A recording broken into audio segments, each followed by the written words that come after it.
Welcome back to the Contender Series. Week number 6 of Dana White's Contender Series. Has he left us for boxing yet? I don't know. But I think he'll still be at the UFC Apex this Tuesday for, again, week number 6 of Dana White's Contender Series. We have got an eventful week number 6, I will say. A lot of international prospects on this card. Only 2 Americans are fighting on the Contender Series this week, and they're fighting against each other in the third fight of the night in the lightweight division. We will see which contracts Dana gives out this week, and I've done the tape study, I've watched all these guys fight, and I've got some stuff to say. So before we get into the video, folks, make sure to hit that subscribe button down below for some more weekly Dana White's Contender Series predictions here on the channel. Obviously, we still have 4 more weeks of the Contender Series after this week, and, hopefully we get a better read on these guys than we did against or with Steven Asplund. No, actually, Asplin's still going 0-3 in the UFC and getting cut. Unless they protect him booking-wise, which they might because he's a fat guy. I don't know, all right? Now, no disrespect, but they're going to go, that's his thing now. He's the fat dude, right? Anyways, let's go. First of 5 fights. Again, hit that subscribe button down below for more on here on Greedo Plays MMA. Also, main channel, Greedo Plays MLB, college football, NFL bets. Not going to want to miss that stuff over there. Okay, first of 5 fights. We start things off. In the bantamweight division, Cody Chovanick taking on Rafael Uchegbu. Okay, first of all, both these guys don't look that bad. Rafael Uchegbu is a guy who used to fight in PFL/Bellator, had various success over there, lost a fight by unanimous decision in the PFL to Zemzui Ruiz. Don't know how to pronounce that dude's name, I'll be honest with you. Uchegbu looks all right, loses it by decision. My thing more with him, though, is what have you done recently out of Uchegbu? He's looked good. He's fought guys, though, who are probably cants. But his last fight against Mahmoud Ahmed, he dominates the bout, finishes him in the first round, and everything Uchegbu throws looks really crisp, right? I mean, you can tell when you're watching this guy fight, he's a legitimate mixed martial arts fighter, right? There's fighters that we see he's really stiff, he's green. No, Uchegbu looks like he knows what he's doing, and he's picked up 4 straight victories, 2 by submission and 2 by KO. My problem with Uchegbu is he doesn't fight. His last fight, the one that I watched against Muhammad Ahmed, a guy that, again, he was supposed to beat, a guy that he went out there and he just, beat up on, eventually finished him in the first round. That's in May of 2024. You haven't fought since, and now you're fighting on the Contender Series? Again, everything I have seen out of Uchegbu, right? PFL fight, fought in Bellator way back when in 2019, but recently, really good stuff. Legitimately, good stuff. A guy who has 4 straight finishes, I'll be honest with you, I don't see the most finishing potential, though. I watched a fight against Lucas Rodriguez. This guy, Lucas Rodriguez, I don't think's that great. He's a 12-5 guy at the time. Uchegbu's winning. And the commentators in the fight say, this is a really dominant performance out of Uchegbu. And it is, because he's dominating the bout. It takes him 5 rounds to get a finish against a guy who's not that good. Again, is he winning every single round? 100%. He's beating him to the punch. He's, again, throwing a lot more than Lucas Rodriguez is. But it just takes him legitimately 22.5 minutes to get a finish against this guy who shouldn't be in there with him. He's winning, but the finishing potential to me isn't all there, even though, right, he's finished every single fight in his professional mixed martial arts career but one. So a 90% finish rate, but I'm telling you, though, that one fight to me doesn't look all that great. And a lot of his finishes, at least recently, come late into fights. 5th round championship round submission, 3rd round submission, 5th round knockout, TKO, I don't know. Cody Chovanick. Fighting out of Niagara Top Team in Canada. Immediately, no disrespect, pal, you're Canadian. I can't take you that seriously as a prospect. That's not me being anti-Canada. It's just the truth. Guys, since George St. Pierre, this country doesn't produce MMA talent. Maybe remember KV Buller in the UFC? And that was Unified MMA's guy. I believe he went back and won the championship, I think. I don't keep track of Unified MMA like that. My point being is, guys, Canadian mixed martial arts prospects usually aren't the best. Nothing against Cody, but what I'm saying with this is the fighters you fight before getting to the UFC aren't that good. Because, guys, Canadian mixed martial arts regional talent just sucks. I'm sorry, it is. It's horrible.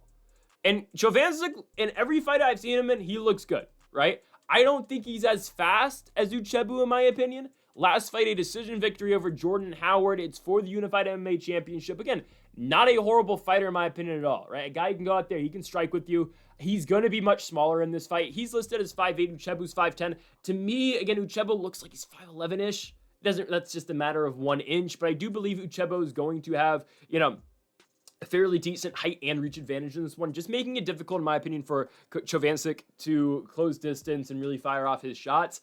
And another, legitimately a big factor for me in this fight is the fact that Chovanick is from Canada. And I've seen Uchegbu, who hasn't fought the best guys, but he's fought in Bellator, fought in PFL, looks like a very natural fighter. Not saying Chovanick isn't, but you're from Canada and you're from Unified MMA, and you're the Unified MMA champion. That's great. And he missed weight in his last fight, by the way, at bantamweight. So he got Charles Oliveira. He lost his belt because he couldn't make weight for a championship defense. Yeah, unprofessionalism. You're from Canada. I'm sorry. I gotta go Rafael Uchegbu. My thing though, I don't think Uchegbu is gonna get a finish. I think Chovanick is hittable. He is. Guys, everything Chovanick throws is okay. Ready? It's this. It's all to the outside. I know that's a horrible striking demonstration, but legitimately, that's what he does. He's going to get hit, and he will head down, throw. Head down, throw. Everything is hooks out the guy. Uchegbu's more up the middle. He throws his body kicks. Just a guy who looks more well-versed to win a fight like this, in my opinion, and a legitimate mixed martial arts prospect. Again, not to say Chovanick isn't. There's just too many holes in the game for me, personally, and something that, he's not going to get exposed for the holes in his game because you're fighting in Canada, okay? Rafael Uchegbu by decision. I know I just, shat on an entire country. I have nothing against Canada. I'm really excited for the 51st... I'll stop joking. I can't treat Canadian talent seriously, okay? Jasmine Jazavidius is right there, though, so shout out to her. Okay. Moving on to our next fight. Oh, boy. The middleweight division.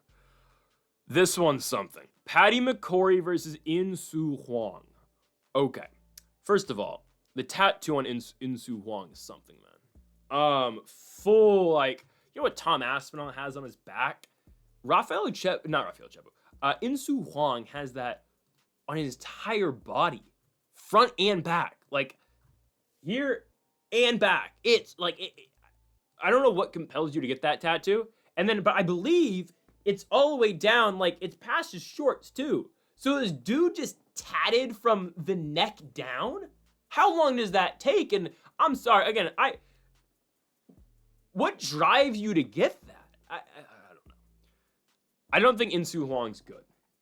I'm sorry if I'm being harsh here. I believe Buddy has aura in Korea, because I watched him fight, and it's in Zombie FC, which I'm not crapping on Zombie FC. It's just obviously they're going to cheer for the South Korean dude, and I believe the guy he was fighting was another Korean guy too, but kind of I don't know, what's a comp I can give the dude he was fighting? He was I don't know, a Korean John McDessie, that's hating on McDessie. He fought some scrub, okay? He's fought some 50-50 fighter. Guys, In-Soo Hwang is getting dropped. I don't know, they might have called it a slip, but he's getting tagged by this random who's 13-7. And In-Soo Hwang fights like this. I'm not joking. He fights like this. This is his stance. This is what he does. I don't know. And he doesn't, to get out of damage or to get out of the way of getting punched, In-Soo Hwang does this. Just moving back isn't going to always work. If Paddy McCrory, I'm telling you, I don't know if this is exactly how the fight ends. If Paddy McCrory throws a really nice, just straight right, he's going to continuously hurt In-Soo Hwang. Because this dude In-Soo Hwang doesn't throw that well. What he sets up with this, though, are the elbows. Right? That's his whole setup with this, right? Yes, he can punch out of it, but he's going to go here, and as he's getting closer into distance, right, he can back you up against the fence. I will say this about In-Soo Hwang. He's trying to push forward, but his entire thing is, all right, I'm here, I'm going to keep getting closer, and boom, I'm going to elbow you. Okay, it's just, he gets hit too much for me. He almost lost to this scrub. I don't think he should have. First 2 rounds, you could say maybe he lost against Han Sul Kim in Zombie FC, or Zombie Fight, whatever it is. FN? What is it? Anyways. He wins a split decision. Sure. his next fight's in a Road FC against a 6-7 guy who's now 6-9. And then, to make matters worse, I watched this guy Insu Hwang fight in Road FC. He gets knocked out in 3 seconds. It will say 5 seconds, like the official tally against Won Jun Choi says in 5 seconds. No. Watch the fight. The fight gets stopped with 3 seconds. He got knocked out against a guy who's 9-6 professionally, who is an overweight middleweight. Shout out Kelvin Gastelum. This dude Insu Hwang starts that fight. He sprints to the center of the octagon just to do nothing, and he gets tagged and knocked out. He's fighting Paddy McCrory. I know I spent this entire time talking about Insu Hwang. Paddy McCrory, to me, is not UFC ready. His last fight against Shuki Farage, he's an Israeli fighter. He dominates this dude. He's fighting a 2-1 guy who's now 2-2, and he can't finish the guy. He's not. Third round, he puts it on him, and he starts tagging him and sits him down. You can't finish this 2-1 fighter?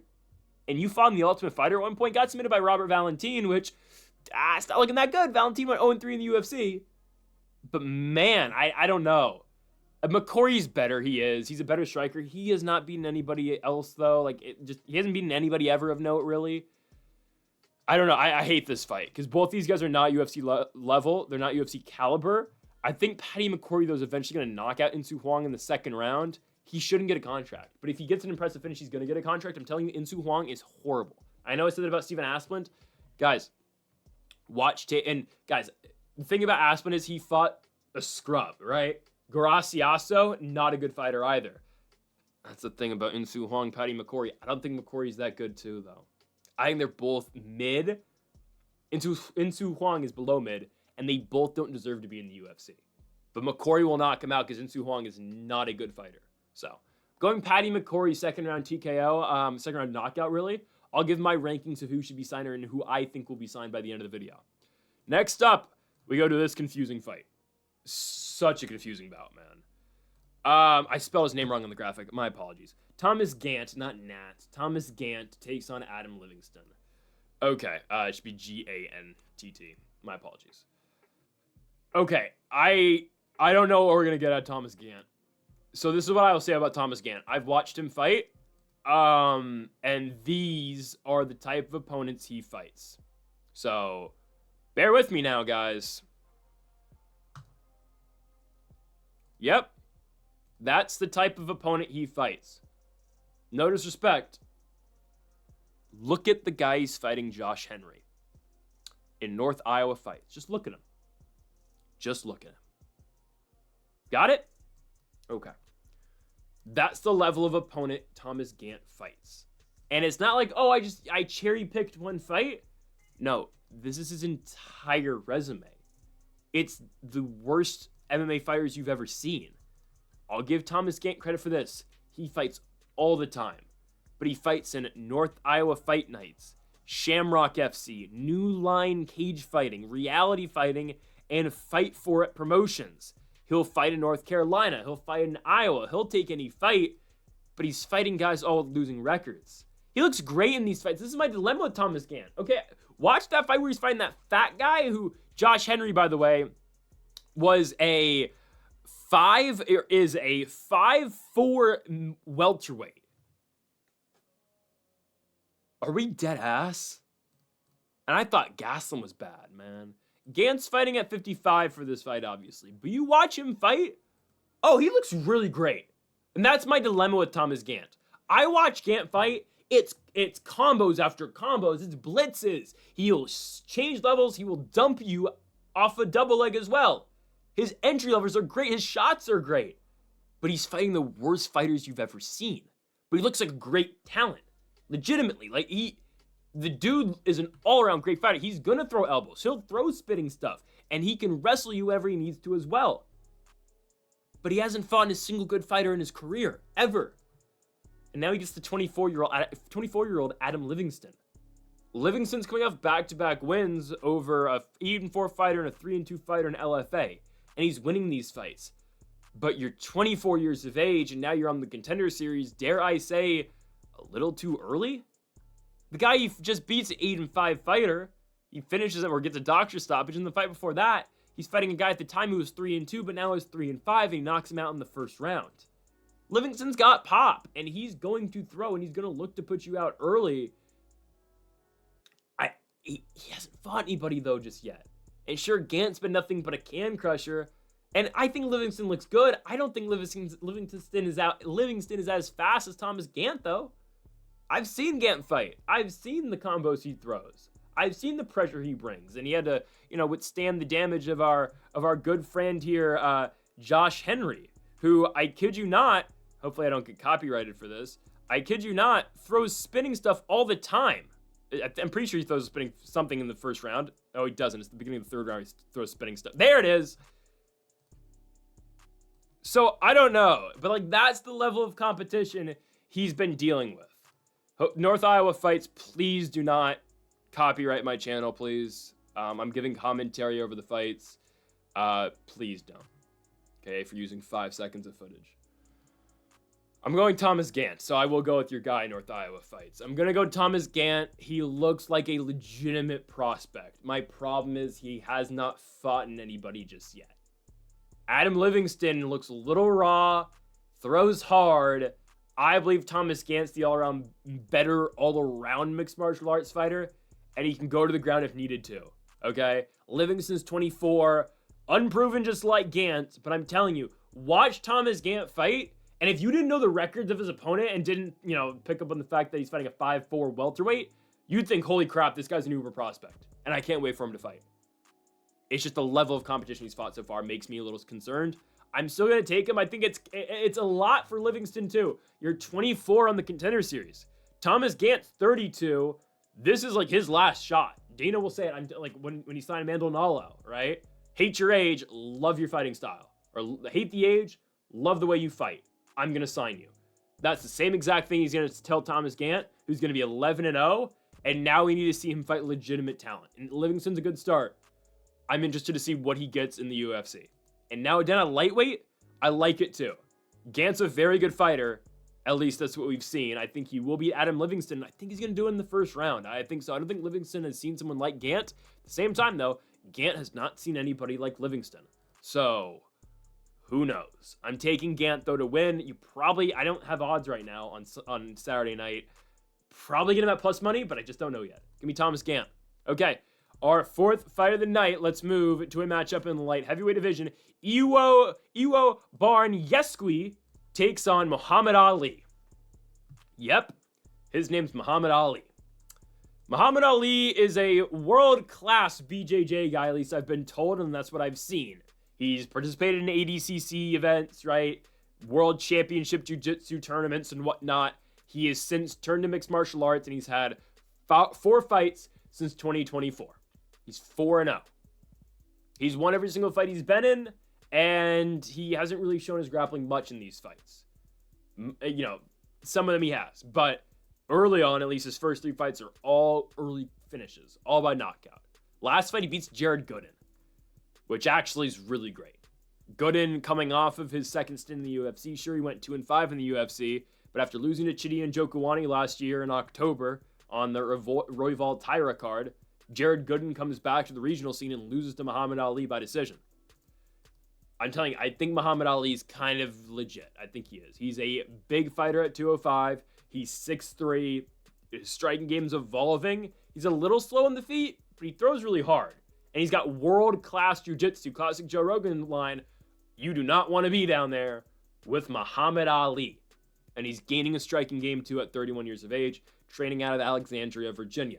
His opponent this Tuesday, will be Poland's Iwo Baraniewski. 6 foot tall, 205-pounder who hits like a truck. Every fight I've seen out of him in Babylon MMA, all of his fights are in Babylon. There's a lot of elbows, there's a lot of heavy punches, and he's going to put it on you until you are done. My problem with Iwo is he's never seen a second round. And for Muhammad Ali, you can make that case prior to the Jared Gooden fight, but then you go out and beat a former UFC guy, and you go 15 minutes with him and win a 15-minute decision. And you can strike and grapple. Now, Iwo's a little slow too, I'm not going to lie. And they're light heavyweights, or I'm not expecting, max speed out of both of them. But Iwo, again, will throw a lot of that in terms of elbows. Very, straight striker as well. He's fought nothing but bums though in Babylon. I don't know. I don't want to like completely attack all of regional MMA, but I do believe Ewo's still. I think he's a couple years away. He's 26. That's kind of what I get out of him. Good prospect, great talent. A couple years away in my opinion though. A better fighter in my opinion is Muhammad Ali because of the grappling ability. I don't think he can win striking exchanges just purely if this is a boxing fight. I don't think Muhammad Ali wins. That's one hell of a statement to say. I don't think Muhammad Ali wins the boxing match. But since it's a mixed martial arts fight, okay, now there's a huge threat of the takedown. And there's a chance Muhammad Ali can switch levels and just make it an all-around MMA fight. And now, again, we're back standing. But okay, now Ewo's, concerning himself with the takedown, right? So I think Muhammad Ali should win. He's in a good camp over there. In Virginia. A camp that has trained UFC fighters as well. Same camp as Sodiq Yusuff. Same camp as former UFC fighter I think Tafon Chukwi's still... No, he's out. I forgot he's in CFFC now. But Tafon Chukwi's gym. Right, I'm telling you some crazy names. Tafon Chukwi, James Vick, Mike Easton's at this gym. It's a UFC gym, though, is what I'm getting at here. It's Lloyd Irvin, obviously. You've got, again, a guy who has an evolved striking game, who's a world-class jiu-jitsu player. I'm going Muhammad Ali here. The all-round mixed martial arts game is going to be too much here. And I think he's going to win the fight by TKO. On the ground, I think he's going to win. I think ground TKO for Muhammad Ali. I'm going to go second round TKO. We've never seen the Polish fighter in Iwo Baraniewski outside of the first round. What's going to happen once we get to the second? I think Muhammad Ali is going to fully take over. So I'm going to be the Brazilian now training out of Virginia, Muhammad Ali, to win the fight against Iwo Baraniewski by second round TKO. On to our main event. Oh, I have something to say about this one. Oh, boy. Hector Sosa versus Maxon Lee. I might need to pull up just a video of Maxon Lee real quick, just so you can understand what I'm seeing here, guys. I don't want to be rude when I say this. I don't know if insensitive is the right word. Oh, God. Okay, I'm trying to find the Maxon Lee stuff. Hold on. I don't know if that's the word to say. This guy's anorexic. I'm sorry. He's anorexic. I'm right now gonna pull up for you a clip of Maxon Lee and tell me how I'm supposed to pick this guy to win a mixed martial arts fight for a UFC contract. Okay, here we go, guys. This is Maxon Lee. I should have had this prepared. I'm sorry. Voila. That's Maxon Lee, guys. What is this recommended video? Not the Trump one, the one under that. What? Anyways. This is Maxon Lee. I'm not going to play much of this, but... So LFA doesn't copyright me here, but... Oh, boy. How many leg kicks? Now, that's the thing, though. The guy he's fighting, Hector Sosa, I think can be a legitimate star. Okay? I haven't given the star tag to many guys on the Contender this year. The one that I have, won his fight, obviously, in Jose Delano. I didn't look great in his Contender Series fight. Fought a good fighter. I was expecting a little bit more, but Delano looked good, and I think Delano's going to be really good in the UFC, okay? I'm going to put the future star tag, though, and maybe I'm hyping up too much of these international prospects. I'm going to put the star tag on Hector Sosa if the UFC actually applies itself and goes to Spain, because you have a Spanish champion. You just pulled off a stadium show for Zuffa Boxing last night, and you refuse to take your Spanish champion to a Spanish stadium, and he's your biggest star since Conor McGregor. But you refuse. Instead, you're going to book him in Terrence Crawford, aren't you? They're going to do that. I'm so serious. Next summer, they're going to put Terrence Crawford and Ilia Topuria on the White House card, aren't they? And they're going to do a boxing fight. They won't. But, that's going to be the next big fight, isn't it? After Ilia beats Gage, they're going to do Ilia Terrence Crawford. He's going down the Conor path, isn't he? And I love Ilia, but I can see that happening. He wants it. He's setting up for it. What I'm getting to with all this, though, guys, Hector Sosa's Spanish. I watched this guy fight in Spain, and you want to talk about In-Soo Hwang having aura in Korea?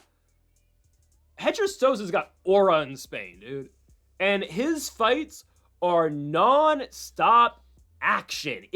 I am swarming you. I am throwing heavy hands until you go down and you are not getting away. So he does in his last fight against Yaman Mahid from Spain. 52 seconds. Hector Sosa blitzes the guy. He gets in his face. Nowhere to run, nowhere to go. Knockout immediately. And this week, he gets Maxon Lee, who's 9-0, who, I'm sorry, is anorexic. And I can say this because you are 6'1", fighting at 135 pounds. I don't think bro has eaten a steak in his life. And I'm not trying to be rude. If it's a medical condition, I'm sorry. This is just what I'm seeing from the outside, okay? All right. He's beaten 2 fighters ever, and he's beaten some decent guys. Okay, in the 2 fights that he's beaten, like, actually had to fight decent competition. 9-2 now, Mateus Soras, and now 8-4, Felipe Zarcon. Goes out there in his first LFA fight, wins by a Darce choke in the second round, and then beats Felipe Zarcon in his last fight by second round knockout. All the other of his 7 fights are against guys who have never fought in professional mixed martial arts before or have losing records. You go from that to take on Hector Sosa, who hits like a truck, fights like a unit, and will get in your face and not let you get away. Maxon Lee's gonna be much bigger. Sosa's 5'8", which you would expect out of a 135-pound male. Maxon Lee is 6'1", 135. Oh boy. Oh boy. Hector Sosa is going to close distance and he's going to knock this guy out in the first round. I'm so serious. Oh, grappling, jiu-jitsu, don't care. I don't care. He's not going to get him down. He's not. I'm so serious, guys. Look at Maxon Lee. Tell me he's able to eat 1 punch. Tell me he's able to eat 1 leg kick. No. No. It's not going to go well for Buddy. I'm telling you. Hector Sosa is going to blitz him, and he's going to knock him out in under a minute. And Dana's going to be out of his seat, and it's going to be an immediate contract to close the show. Okay? So I'm going Hector Sosa first round knockout. This is an all-around mixed martial arts fighter, but he has aura in Spain. Put him on a Spanish card with Taporia. You need to grow your Spanish market. And then you also need to sign Costello Vencinas from the PFL too. Okay? And don't make him fight on the Contender Series. Hector Sosa will knock out Maxon Lee in the first round. Maxon Lee is anorexic. And he's still a couple years away too, I'll say that. He is. He's fought 2 legitimate fighters so far, and he's only 26. I'm taking Hector Sosa, who's a man. He's a complete fighter, and he's 30 years of age. Going Hector Sosa. So real quick before we end the video, if I had to rank all these guys and the results I believe they're going to be, where would I rank them in likeliness to get signed? That's what I'm trying to get out here. Number 1, Hector Sosa, just because he's I think him and Delano are the 2, main prizes from the Contender this year. Hector Sosa, number 1. 2, I'm going to go Thomas Gant. Again, he's fought nothing but bums. But if he comes in and beats a guy like Adam Livingston, and he looks impressive like he has against these bums, not his fault. He's going to get signed. Thomas Gant's 2. 3, Muhammad Ali. Muhammad Ali, again, world-class jiu-jitsu player. Evolved striking game. He's 3. Now there's a huge gap. I don't know if these next 2 get signed. No, actually, no. Rafael Uchegbu, I think, will get signed. I'm going to put him at 4. I think he's going to have an impressive 30-27 decision. I think that will put him higher than Paddy McCrory, who I know is from the Ultimate Fighter. I think this is going to be a very uneventful fight until the knockout happens. I think Paddy McCrory is likely the 5th most likely to get signed. Personally, I think they probably only signed 3. I think Dana's going to give Uchegbu the, we'll see you next year type speech. And then McCrory, I think he's going to get the same speech too. I think we only get 3 contracts out of this card in my opinion, and I usually say we're going to get 5 because we have. This week I'm going to go Hector Sosa, Thomas Gant, and Muhammad Ali. And if Gant loses to Livingston, I think Livingston will probably get it too. So the winner of that fight, Ali if he wins, and Hector Sosa if he wins. Uchegbu and McCrory need to look really impressive, and maybe McCrory will because Hwanger is not very good. I don't know, we'll see. But again, those are my 3 contract winners, and those are my 5 overall winners this week for week number 6 of Dana White's Contender Series. And folks, thank y'all for watching our full card predictions. We'll be back next week for more Dana White's Contender Series. No UFC, no PFL this week, so it is what it is there. We will be back on Saturday for our UFC Fight Night Olberg versus Reyes full card prediction, so make sure to join us for that. Folks, thank y'all for watching. Make sure that subscribe button down below for more. Make sure you like if you did enjoy the video. Make sure to comment if you did disagree with any of the picks. Folks, thank y'all for watching, and Mamba forever.